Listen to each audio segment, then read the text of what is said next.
Halo sahabat Bunda, melipir lagi ke channel kita Rumah Sakit Bunda Group ya. Hari ini kita akan diskusi seru banget ya dalam satu program yang kita sebut namanya Ngacir, Ngacir bareng. Ngobrol asik sambil cengar-cengir. Hari ini bersama saya Bayu Janitra Wiratmojo. Hari ini kedatangan narasumber yang super inspirasional. By the way, ini bos saya loh. Kita sambut Dr. Ivan Sini, SPUG ya? Bener ya dok ya? Siap. Terus gelarnya di belakang masih banyak tuh, cuma saya nggak hafal. Jadi mohon maaf ya dok, nggak saya sebutin karena cukup panjang. Hari ini kita bicara tentang, saya nyebutnya mungkin di arsitek gitu ya. Arsitek di balik BMHS. Karena dalam kurun waktu beberapa dekade ini, Dr. Ivan ngambil leadership baik dari strategi bisnis, pengembangan dan banyak banget sampai inisiatif digitalisasi dan yang lain sebagainya. Dr. Ivan boleh nggak memperkenalkan diri dulu? Saya yakin sih orang udah pada kenal ya, cuman kayaknya nggak afdol nih dok kalau Dr. Ivan nggak kenalkan diri. Mungkin sedikit cerita dari pengalaman pendidikan dan pernah di mana aja dok. Silakan dok. Nama. Iya, udah kayak anak SD. Nama Budi. kayak interview dok. ya kembali saya sebenarnya kan ya kalau dari background saya ini kan dokter ya. Dokter. Jadi my previous role memang waktu saya masih di Australia itu adalah sebagai klinisi. Gitu. Oke. Cuman nggak tahu kenapa ya, Be, datang ke sini tuh memang ada beberapa bukan dibilang agenda, tapi kalau saya boleh bilang ada excitement tersendiri karena ada certain curiosity yang mungkin membuat saya, wah ini nggak bisa nih gue hidup biasa-biasa aja nih. Dan ternyata opportunity tersebut itu memang ada di Indonesia dan khususnya di healthcare dan lebih khususnya lagi di Bunda. Saya kan 10 tahun di Australia itu hampir 10 tahun lah. Saya terus kembali ke sini memang tujuan awalnya karena memang keluarga. Ngurusin anak 3 di sana susah banget. Dia sendirian, nggak ada pembantu, nggak ada apa-apa ya. Jadi udah saya balik ke sini dan the opportunity to actually look at healthcare in general itu menjadi sangat very exciting dari sisi ya mungkin dari sisi saya yang mungkin punya idealisme untuk perbaikan dari kualitas layanan atau kehidupan orang Indonesia lah. Tapi kalau kita lihat perjalanan tanpa disadari, saya udah hampir 17 tahun kembali dari Australia gitu dan menjadi orang Indonesia lagi gitu. Yang menurut saya nggak membedakan apa-apa. Cuman yang berubah adalah perspektif dan cara pandang kita terhadap how we run things. Karena kita di Indonesia ini kan mungkin dalam ya boleh saya bilang 20-30 tahun terakhir ini perubahan banyak terhadap bagaimana kualitas talent yang ada di Indonesia itu akan sangat berperan ya. Talent itu dalam pengertian ya orang-orang, resources, SDM yang banyak yang tadinya sekolah, tinggal di luar negeri, kerja di luar negeri, banyak pulang ke Indonesia mendapatkan karir yang bagus. Tapi stigma yang dimana kalau pulang ke Indonesia itu juga masih punya mungkin tantangan tersendiri orang yang nggak melihat dan juga nggak punya opportunity yang bagus sehingga karirnya fail pada saat dia kembali itu menjadi cerita yang jelek banget tuh. Wah, gue ke Indonesia gaji rendah dan segala macam. Tapi begitu kita ngelihat bahwa sebenarnya apa yang kita bisa contribute itu jauh lebih gede dibanding apa yang kita hanya bisa dapatkan sebagai katakanlah karyawan di luar negeri. Oke. Oh, jadi lebih kerasa ya? Jauh. Kerasa ya minimal pajaknya lebih manageable lah di sini gitu. Kalau di sana kan walaupun pajaknya lebih tinggi tapi memang kita bisa merasakan gitu. Gue bayar pajak tapi ya misalnya public service-nya bagus gitu. Bisa dirasain juga lah maksudnya secara langsung ya. Gue jalan-jalan juga ini segala macam. Di sini kan memang ya tentu kita still developing country ya. Nah, itu yang mungkin jadi background saya pada saat saya melihat clinical world is an interesting perspective. Tapi kalau kita melihat dari industrialisasi yang saya nggak malu-malu lah saya bilang bahwa healthcare itu harus bisa direvolusi apa namanya cara kerjanya supaya kita juga bisa kompetitif dalam pertama untuk dari sisi industrinya sendiri, karena terus terang kita selalu di-compare dengan Singapura, dengan Malaysia segala macam, memang betul. Tapi itu kembali karena kita memang punya resources yang relatif masih terbatas, baik resource untuk dokter, perawat, dan juga allied health-nya ya, sampai juga ke di sisi manajemennya. Jadi dengan kalau kita di industri itu kan kalau masih banyak room of improvement ya, artinya opportunity untuk grow-nya kan masih besar, banyak, gitu. masih besar ya. Gitu. Wah, menarik. Ini kalau ini by the way sahabat Bunda ya, saya tuh kalau lihat Dokter Ivan tuh, jadi ada satu universe di dalam film ya dok, itu which is adalah Marvel. Kalau lihat Dokter Ivan tuh saya kebayang secara keseharian itu sama seperti salah satu tokoh di Marvel namanya Tony Stark. Oh, Tony Stark. Tony Stark. Apa namanya, the person behind Iron Man gitu ya. Nggak punya spesial apa namanya, kekuatan spesial itu nggak punya, tapi punya brain sama kegigihan gitu untuk ngebangun Iron Man gitu ya. Nah, Dr. Ivan ini sama. Tadi cerita backgroundnya klinisi, praktek juga sampai detik ini masih praktek. Saya sering banget jam 6:30, jam 7 tuh ngelihat Dr. Ivan lagi nyebrang ke Morula gitu kan, pagi-pagi buru-buru. Kalau ketemu, dari mana dok? Biasa baik, praktek, masih praktek. Tapi you also lead this company. Dr. Ivan juga invest di berbagai macam portfolio gitu ya. Jadi saya lihat benar-benar kayak Tony Stark sih. Walaupun secara look saya lebih setuju dokter itu seperti Doctor Strange kayaknya. Saya bilang, kayaknya sebagai Doctor Strange. Mungkin karena sama Strange ya. Doctor Strange itu kan dia ahli bedah. Ya. Dan nggak tahu gimana ketemu Dr. Ivan, salah satu gelarnya di belakang itu kan ada ya, apa namanya, MMIS gitu ya. Jadi bisa handle robotik Da Vinci gitu. Wah, ini menarik banget. Nah, tapi gini, cerita Dr. Ivan membawa ke dua perspektif nih, dok. Saya sebagai one of your team gitu ya, ngelihat Bunda itu ternyata translating gitu ya. Berubah, berevolusi yang tadi Dr. Ivan bilang. Bunda saat ini going ke 51 tahun. Ya. Rumah sakit yang 51 tahun ada tuh cukup sesuatu gitu ya. Dan fondasinya kuat sebagai rumah sakit ibu dan anak, tapi going forward layanannya malah kita cater family gitu kan. Nah, kalau menurut Dr. Ivan dari 50 tahun, apa yang Dr. Ivan paling rasa? Karena pasti Dr. Ivan ada part Dr. Ivan masih dalam mungkin remaja gitu ya, sampai saat ini. Apa yang menurut Dr. Ivan, this is actually sesuatu yang wah ini sesuatu yang keren gitu. Kalau saya sih melihatnya ya, bahwa Bunda itu is becoming a different thing right from the very first time that my late father founded the business gitu ya. Karena waktu itu saya masih ingat tuh, dia paling seneng banget. Ada satu buku dia tulis, beliau tuh seneng ngetik gitu. Oh, ini masih sampai itu pokoknya kemana dia pergi selalu ada tas. Udah dulu tas di mana kan, kita kalau sekarang kan udah pakai laptop, udah pakai iPad gitu ya. Ini komputer segede-gede bagong dibawa kemana-mana. Pokoknya harus ngetik karena he translate everything from his brain down to his laptop. Okay.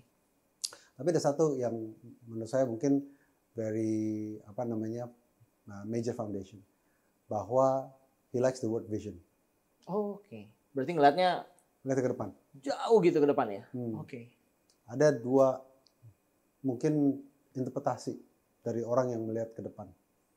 Antara dia memang orang yang bisa translate future picture menjadi bring forward untuk menjadi sesuatu yang dia bisa implementasikan, atau bisa dianggap sebagai orang gila. Karena you're doing something that is different that others don't really think that's really important. Maybe relevant. Jadi dari awal tuh memang ada foundation beliau sebagai seorang yang memang visioner ya, yang sudah tempatkan dari bunda going forward. Dan itu sampai sekarang itu menjadi challenge buat saya. Oke. Karena sebagai orang yang megang tongkat estafet, itu foundationnya cukup quite big shoes to fill gitu kan. Jadi saya melihat bahwa ini kita harus bisa membuat suatu institusi yang memang bisa mengakomodasi visionary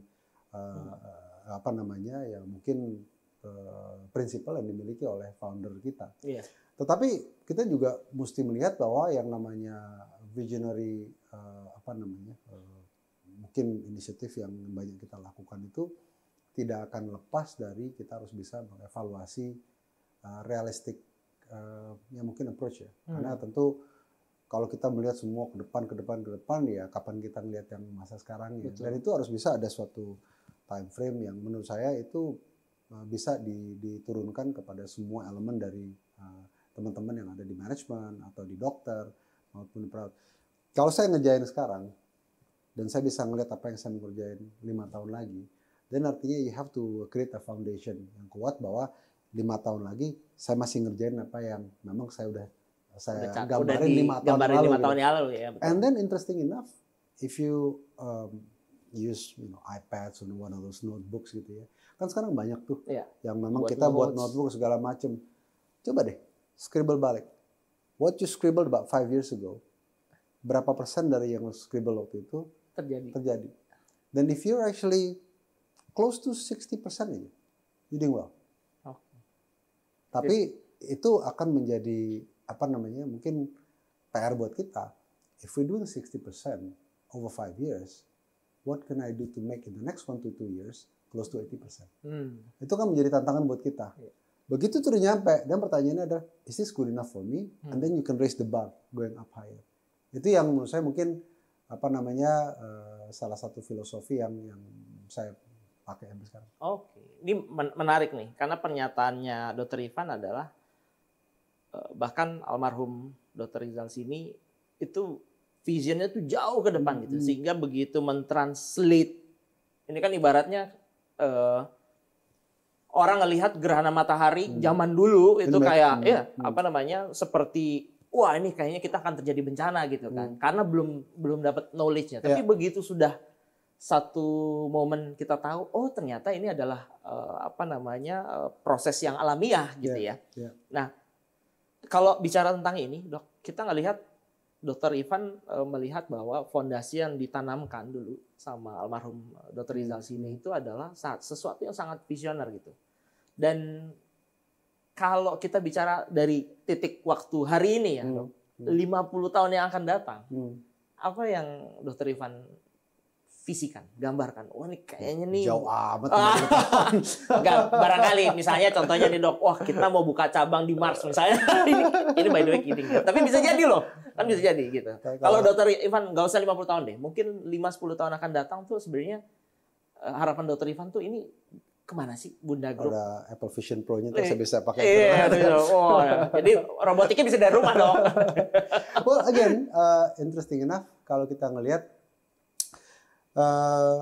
kita memang ada dua perspektif tadi. Pertama, you have to really be able to picture your vision. Mungkin kita nggak pernah bisa lah, namanya membuat gambar itu bisa ditranslate. Ya mungkin saya mempunyai kenikmatan sendiri untuk bisa mentranslate sesuatu yang saya gambarkan tersebut untuk bisa saya mungkin tulis atau barangkali saya bisa draft menjadi sesuatu yang menjadi pegangan saya gitu. Dan itu memang nggak tergantung orang masing-masing.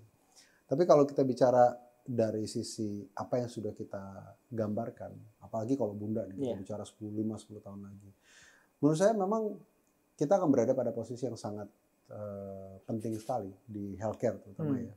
Apalagi kalau kita bicara bahwa di rumah sakit kita pasti kebutuhan terhadap good quality healthcare ke seluruh Indonesia itu makin meningkat. Tapi kita juga punya tantangan kan. The next 5-10 years itu dinamika dari bagaimana demand yang pasien. Nah, kita tahu bahwa pasien itu pada negara berkembang akan ada berbeda-beda dari stratanya. Betul. Tergantung dari status ekonomi, kemudian dari demografi dan segala macam.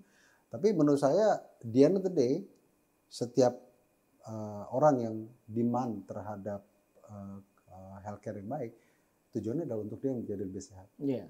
Dan itu kembali dari kita. Bagaimana kita bisa di Bunda itu mempunyai suatu akses yang bisa kita berikan, tapi tentu dengan keterbatasan pastinya, karena kan tentu itu perlu kapital gede. Betul. Kita perlu talent yang banyak, berapa banyak perawat kita perlukan, hal-hal kayak gitu yang tentu inovasi-inovasi ini harus bisa adaptif.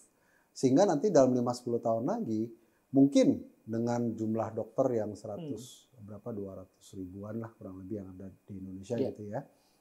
Kita nggak perlu nambah banyak-banyak, mungkin ya, saya nggak tahu. Tapi accessibility terhadap dokter yang baik itu sudah meningkat dengan digitalisasi misalnya. Which is sudah terjadi. Sudah terjadi, kan? Betul. Tapi sejauh mana itu nanti bisa diakses, tadi kita ngomong tentang virtual reality gitu ya.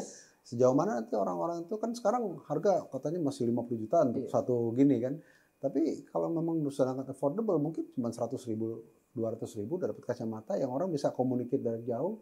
Dan dokter bisa memberikan suatu penjelasan yang jauh lebih, naratifnya lebih gampang ditangkap sama pasien ya, dengan background apapun.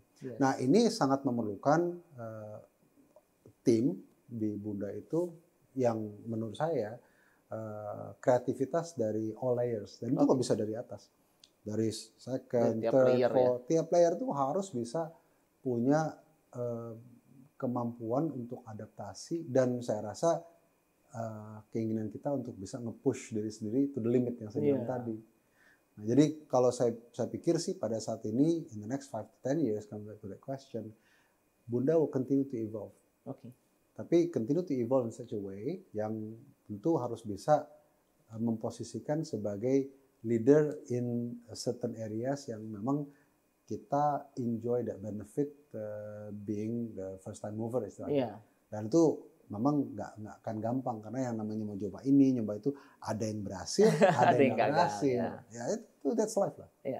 Wah ini menarik ya dok, karena saya ngelihat mungkin 1,5 tahun lah ya, 1,5 tahun Bunda Medik gitu ya, banyak banget translasi dan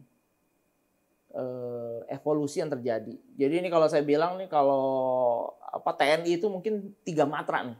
Jadi darat, laut, udara semuanya jalan gitu ya. Jadi antara operasional di rumah sakit, strategik, finance, semuanya berkolaborasi, dibantu dengan teknologi, dan it happens now. Ya, dan 1,5 tahun yang lalu nggak kebayang gitu, ini bisa kayak gini, dan ternyata memang terjadi di Bunda gitu. Nah, sekarang gini, kalau bicara tentang, tadi Dr. Ivan bicara ada satu highlight yang menarik tuh dok, terkait dengan sebenarnya adalah talent gitu ya. Kita bicara talent banyak layernya ya dok ya. Ada dokter, ada nurse, ada nakes yang lain gitu ya. Termasuk juga manajemen gitu. Jadi strategik dan segala macam. Sebenarnya kalau dilihat dari apa yang sudah dijalani saat ini, Dr. Ivan. Sebenarnya Dr. Ivan ngelihat dari perspektif kepalanya Dr. Ivan, ini talent kita itu sebenarnya sudah ready untuk move forward, atau mungkin butuh ini kayaknya bisa dilakukan ABCDE supaya bisa accelerate the process gitu. Menurut Dr. Ivan, kalau saya melihat Indonesia itu memang selalu kita gembar-gemburkan kita punya potensi. Tapi isu yang paling besar adalah kita selalu berhenti pada level potensi. Berhenti di level potensi. Nah, kenyataannya adalah pada saat kita mau menggerakkan potensi tersebut, kadang-kadang itu membutuhkan courage. Kalau memang kita melihat bahwa ini memang mestinya bisa bergerak, dan harus ada yang bisa melit untuk perubahan terhadap ya tentu yang kita harapkan lebih baik. Talent is a real issue Indonesia. Karena terus terang ya tentu kalau kita bicara dengan Commonwealth misalnya, orang yang tinggal di Malaysia, karena exposure terhadap mungkin bahasa sedikit lebih tinggi, terutama untuk bahasa Inggris ya, To certain extent Mandarin juga di sana mereka banyak yang terekspos gitu. Jadi untuk bicara tentang apa namanya bagaimana memudahkan mereka untuk mendapatkan experience di tempat lain di UK atau barangkali di Australia atau di Singapura yang memang secara level of standard dari living standardnya juga working ethicsnya itu lebih tinggi, itu menjadi keunggulan tersendiri pada saat the Malaysians yang dari luar mereka mau kembali. Yang di Indonesia sekarang sudah mulai terjadi adalah kita sudah melihat mungkin anak-anak yang Gen Z sekarang lah, 20, 30 itu, most of them yang tinggal di kota besar, most of them have some degree of ability to fluently speak in bilingual. Some degree. Banyak kan orang tuanya belum apa begitu lahir udah ngomongnya bahasa Inggris. Gitu. Just to introduce the concept bahwa anak-anak itu harus bisa dia kompetitif dan adaptif di luar negeri. Tapi kenyataannya adalah saat ini untuk kita bisa leapfrog ke sana, kita punya banyak, ya tentu dengan aturan-aturan yang ada sekarang gitu ya, kita harus bisa membuka unlock value-nya dan itu harus berani untuk kita rubah. Kayak contoh misalnya di banking industry, tahun 80-an saya ingat bank kalau nggak salah cuma Citibank dulu situ. Sekarang kita lihat di mana-mana ada ya. Ada bank digital ini, ada bank ini segala macam. Itu kan artinya sudah mulai banyak banking yang evolve dari tadi antara bank pemerintah sama bank swasta bank luar negeri dalam hal ini. Bahkan itu terjadi perubahan terhadap cara kerja di talent tadi. Kenapa? Talent dari luar negeri kan udah ditanam di sini ditaruh gitu. Soalnya ya. Nggak apa, setahun 2 tahun itu masa pembangunan gitu ya. Tapi begitu dia udah maju sekarang, coba kita lihat di JP Morgan, barangkali di World Bank, Bu Sri Mulyani pernah di sana. That tells us bahwa our potential is actually there. Hanya masalah sekarang di healthcare. Gimana caranya kita merubah di nakes. Dan ini bukan hanya di dokter, bukan di perawat. Karena memang PR banyak. banyak. Tapi kalau kita lihat di manajemen ya, itu pun juga sangat memerlukan orang-orang yang mempunyai competitive nature yang sangat kuat di level internasional. Dan saat ini kalau saya lihat dari posisi kita, with all the things that we're doing at the moment, kita masih membutuhkan waktu. Being frankly honest, kita membutuhkan waktu. Kita butuh waktu ya untuk accelerating, ngumpulin, memformulasi everything. Nggak ada yang bisa berubah setahun lah. Tapi kalau namanya kita untuk membina kayak talent, apalagi kalau kita lihat sekarang, saya kemarin ketemu sama ada anak mahasiswa umur 20, 25 gitu yang baru mau lulus dokter-dokter, calon perawat juga semalam. Itu punya kognitifnya bagus, social skill juga bagus, dan ya kalau saya lihat malah ada beberapa dari mereka yang udah bikin publikasi, udah bikin paper ke luar negeri gitu. Sebelum zaman gue dulu segini gue masih mikirin ini gue jaga di rumah klinik 24 jam gimana ntar, belum kepikiran bikin paper gitu ya. Dan ini yang juga saya rasa berlaku untuk teman-teman dari manajemen yang dulunya hierarki di manajemen itu ya dulu adalah dokter, kemudian ya orang-orang memang dari awalnya memang nature-nya di healthcare ya. Tapi kayak sekarang kan Mbak sekarang juga dari background bukan dari healthcare, tapi begitu nyemplung sini, wow this is very interesting gitu loh kan, karena banyak dari elemen satu kita bicara tentang customer satisfaction, kita bicara tentang customer journey, experience.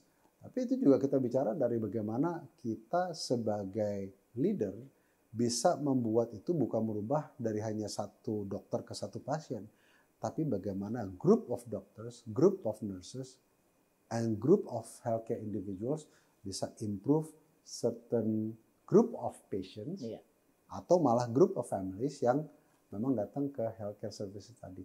Itu yang menurut saya mungkin PR yang minimal kita butuh waktu 5 tahun sampai 10 tahun ke depan. 5 sampai 10 tahun ya. And saya sangat percaya bahwa we are in the right track. Dan saya pikir kalau Bunda ya tentu ini adalah bagian dari kita untuk bisa gimana caranya kita semua belajar. Iya. Dan ini nggak ada yang benar, nggak ada yang salah. Tetapi pada saat kita masuk pada suatu niat bahwa oke, kita mau step up nih posisi kita. Dan artinya kita mesti percaya bahwa ada yang berhasil, ada yang nggak berhasil. Iya. We make sure our effort untuk bisa berhasil. Kalau nggak berhasil, well, Ya, kita mesti learning lah. Itu learning curve gitu loh. Dan yang paling penting sebenarnya dilakuin ya dok. Betul. Karena orang kalau salah atau benar itu karena dia ngelakuin. Yang Betul. paling susah kan sebenarnya we have a bunch of a theory over the iPad dan banyak hal ya. Ya. Tapi kita nggak ngelakuin juga percuma gitu Betul. kan. Nah kita stop dulu pertanyaan situ. Siap. Karena ini acaranya ngacir jadi biar nggak terlalu serius. Coba kuisnya, tolong dikasih kuisnya. Nah ini ada kuis menarik nih. Ini terkait sama keseharian. Jadi, waduh, saya bermain kasar. Rupanya, oke, thank you. Nah, dokter boleh pilih. Berarti tangan kanannya dokter, ini tengah, ini tangan kiri. Siap, yang sebelah kanan. Sebelah kanan, berarti yang sebelah sini ya? Siap. Oke. Nah, this or that, movie freak. Harus dijawab satu ya dok ya. Nonton di rumah atau nonton di bioskop? Boleh nanya balik gak? Dulu apa sekarang? Oh, sekarang. Kalau sekarang kayaknya karena nggak ada waktu, saya nonton di rumah. Nonton di rumah. Kayaknya berarti di smart TV-nya macam-macam ya aplikasinya dong ya, biar update. Anti spoiler atau maunya dapat bocoran? Kan ada orang yang gini, aduh, jangan ceritain deh, gue nggak mau dapat spoiler gitu. Dr. Ivan pilih yang mana? Pengen tahu dikit-dikit atau gue nggak mau tahu sama sekali? Masalahnya kalau udah nonton, kita udah punya HP di sini, udah tinggal scroll aja sinopsisnya apaan gitu loh. Jadi kadang-kadang tetap dapat bocoran dikit. I like excitement of not knowing. Oke. Berarti anti spoiler ya. Anti spoiler. Nonton film untuk healing dan liburan atau nonton film supaya tetap up to date? Nonton film untuk healing buat liburan atau untuk update? Biar update gitu. Biar kalau ngobrol sama teman-teman gitu, oh iya ini filmnya, kan ada yang gitu. Masalah temen yang diajak ngobrol begitu udah nggak ada kan? Semuanya sibuk. Semua nanya dagang mulu. Tapi kayak kalau Dr. Ivan pilihnya berarti nonton film untuk healing ya? Ya oke lah healing. Ya. Oke. Nonton rame-rame atau nonton sendiri? Walaupun di rumah ya, dok kan bisa aja nonton misalnya rame-rame ngajak Pak Mesa, Pak Rito gitu ya. Masalah gue kalau nggak ngomong sama Bu Fenty gue dimarahin. Berarti harus rame-rame dong? Sendiri dalam berpasangan. Oke. Nah ini agak-agak susah nih, karena ini juga pertanyaan yang paling susah dijawab sebenarnya. Drakor atau series barat? Drakor pasti udah enggak, karena hampir tiap malam udah dengerin drakor mulu. Walaupun bukan gue yang nonton. Oke. Jadi ya, istri malah yang nonton ya, drakor? Ya. Kalau series barat, gue tuh gak terlalu suka series sebenarnya, masa bosenan. Kalau udah lewat, kalau limited series masih oke. Oke. Tapi belum ini ya, Dr. Ivan udah lama nggak explore series? Maksimal 2 lah. 3 season udah mentok. Terakhir nonton series cuma Game of Thrones doang. Oke. Berarti Dr. Ivan harus nonton satu seri ya di Netflix, judulnya Bunda Billions. ini ya? Oh gitu. Saya pikir itu saya Bunda. karakteristiknya kalau sama ceritanya Dr. Ivan kayaknya cocok sih dok. Oh gitu, mana? Billions. Nanti harus ditonton. Itu seru. Oke, kita balik lagi ke diskusi kita. Diskusinya santai sih dok, karena memang sahabat Bunda kita hadir di sini untuk cerita sebenarnya di balik BMHS ngelihat sebagai healthcare industry gitu ya, salah satu ya, dengan grup yang punya sekian rumah sakit. Terus kita grupnya nggak cuma rumah sakit, orang taunya cuma rumah sakit Bunda, padahal ada Morula, ada Diagnos, ada Bunda Global Pharma, sampai IR dan yang lain sebagainya. Nah, dok, sekarang gini, kalau ngelihat bisnis Bunda saat ini, 1,5 tahun lalu saya baru join, 1,5 tahun yang lalu saya ngelihat Bunda dari luar sama pas di dalam. Effortnya Bunda itu untuk nembus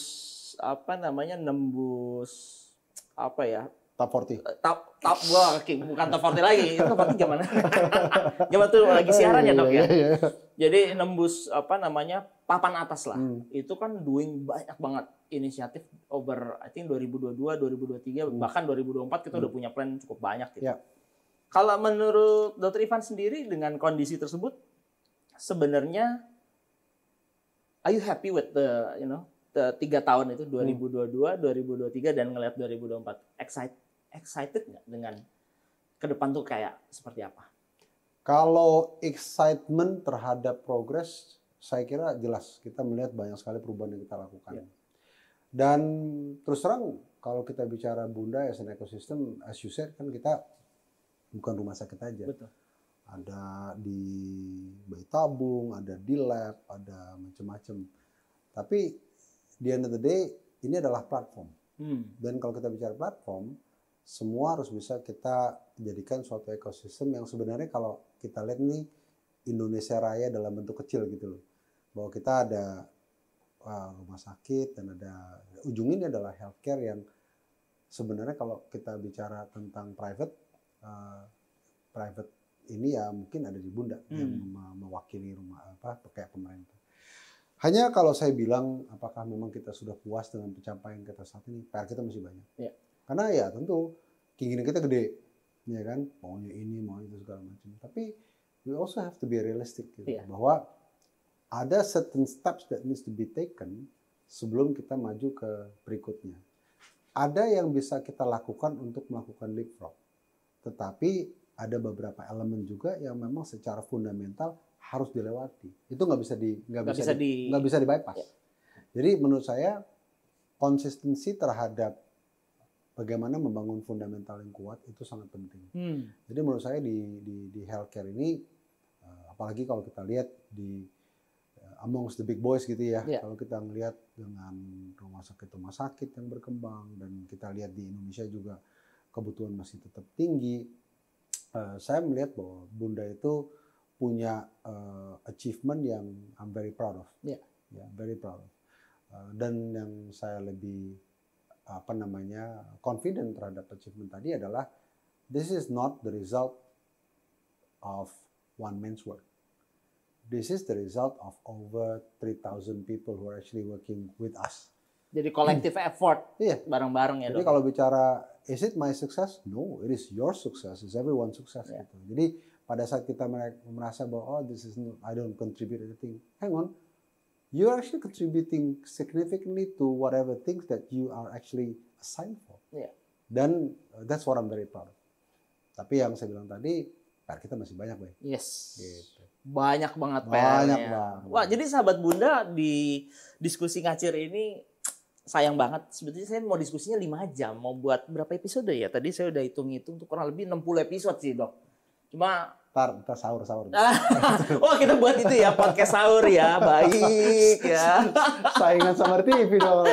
Barangkali kita banyak yang nonton juga, Dok. Barangkali kan. Karena Dr. Ivan tuh kalau jam segini biasanya udah mulai ada konsultasi, panggilan. Jadi thank you banget Dr. Ivan udah luangin waktu di podcast kita yang seru banget ya. Hari ini kita bahas di arsitek gitu ya. Tentang banyak mimpi yang ada di kepala Dr. Ivan.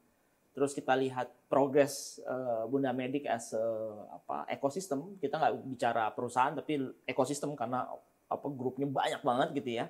Dan tentunya inspirational leadership yang ditunjukkan sama Dr. Ivan. Oke, sahabat Bunda, I think sampai di sini diskusi hari ini dengan Dr. Ivan. Saya berharap akan ada momen berikutnya untuk duduk lagi sama Dr. Ivan, bicara hal-hal yang lebih seru lagi. Kayaknya kalau bahas musik seru juga sih. Iya, kayaknya bahas musik seru juga nih. Nanti kita akan buat satu konten khusus terkait jangan bicara Dr. Ivannya, tapi siapa Dr. Ivan dalam kesehariannya. Mantap. Dengar-dengar tuh suka musik, masak katanya kan. Dan nonton udah susah. Nonton udah susah ya sekarang ya. Tapi kan bisa, Dok. Paling nggak masak mie instan lah. Oke, thank you banget Dr. Ivan. Sampai ketemu lagi, sahabat Bunda. See you. Bye.